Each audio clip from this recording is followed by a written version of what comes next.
The following account is, to the best of my knowledge, true. During the fall of the year 1908, while residing near Charlottesville, Virginia, I made the acquaintance of Mr. Augustus Bedloe. This gentleman was remarkable in every respect, and I found it impossible to comprehend him. Of his family, I could obtain no satisfactory account. Whence he came, I never ascertained. Even about his age, there was something which perplexed me. He certainly seemed young, yet there were moments when I had little trouble in imagining him 100 years of age. But in no regard was he more peculiar than in his personal appearance. The expression on his face was one of profound melancholy, of unceasing gloom. His eyes were filmy, dull as the eyes of a long-interred corpse.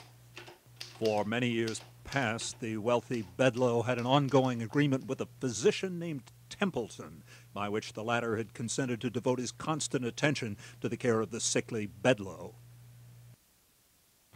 Dr. Templeton had been a traveler in his younger days, and at Paris had become a convert to the controversial doctrine of Mesmer.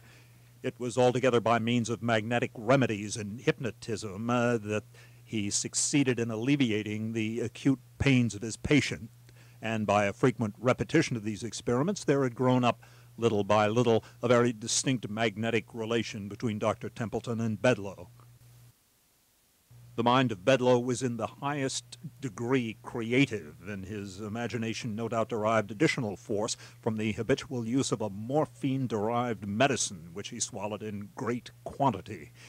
It was his practice to take a very large dose of it immediately after a strong cup of coffee each morning, and then set forth alone upon a long ramble among the chain of wild and dreary hills that are dignified by the title of the Ragged Mountains. Upon a warm and misty day, Mr. Bedloe departed as usual for the hills. The day passed, and still he did not return.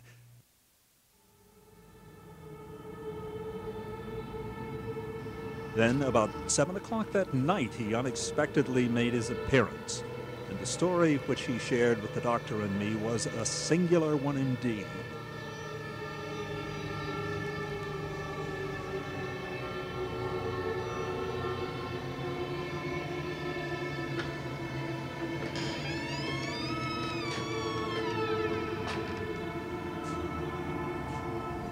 Bedloe?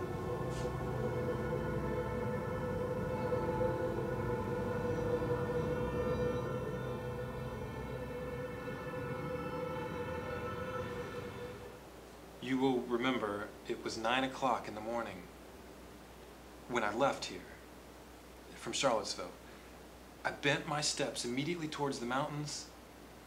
About 10 o'clock, I entered into this gorge that was completely new to me.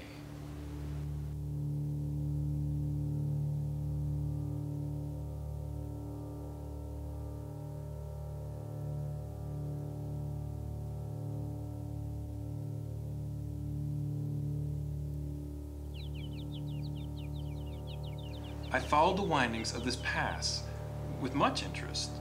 The scenery which presented itself on all sides, although scarcely entitled to be called grand, had about it an indescribable aspect of dreary desolation.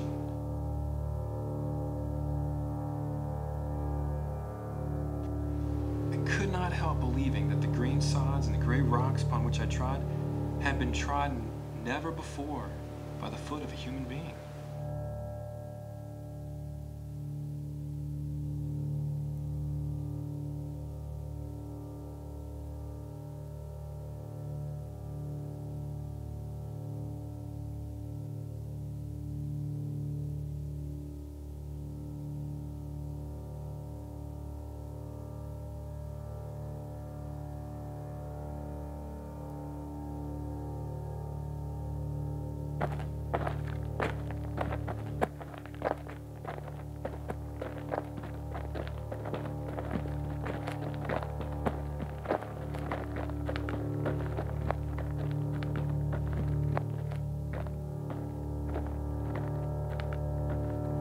Say now, of course, that I dreamed, but not so. What I saw, what I heard, what I felt, what I thought had nothing of the idiosyncrasy of a dream.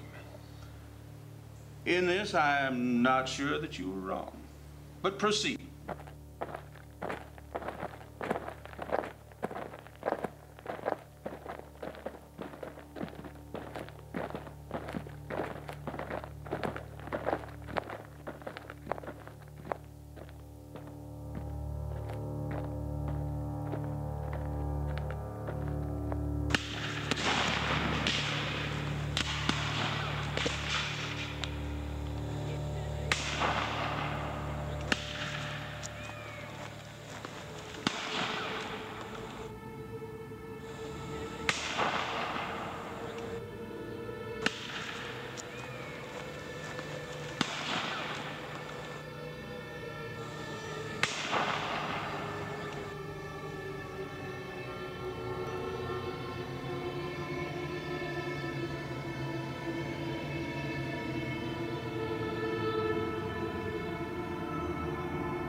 You will hardly persist now that the whole of your adventure was a dream?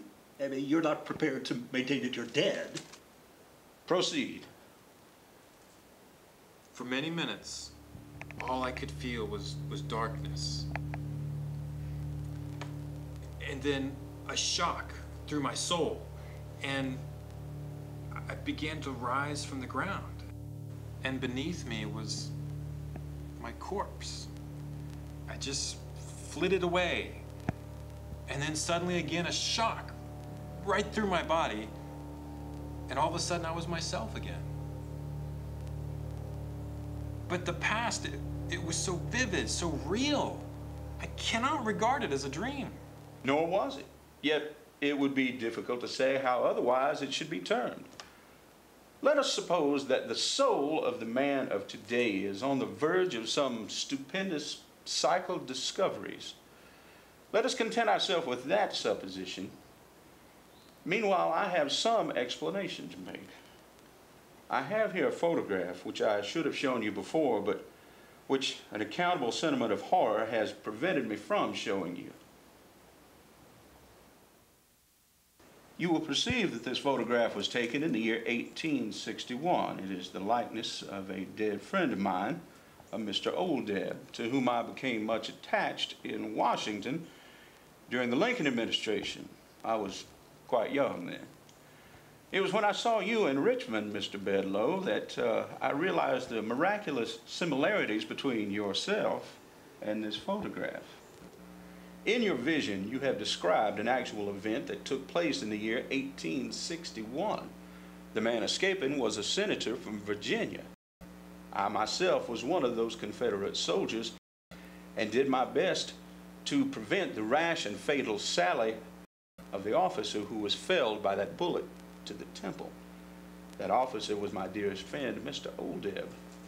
You will perceive in these manuscripts that at the very period in which you fancied these things amid the hills, I was engaged in detailing them in paper right here at home. And indeed, has it come to pass that one truth is stranger than any fiction? For the name of Bedloe, what is it but Oldeb conversed?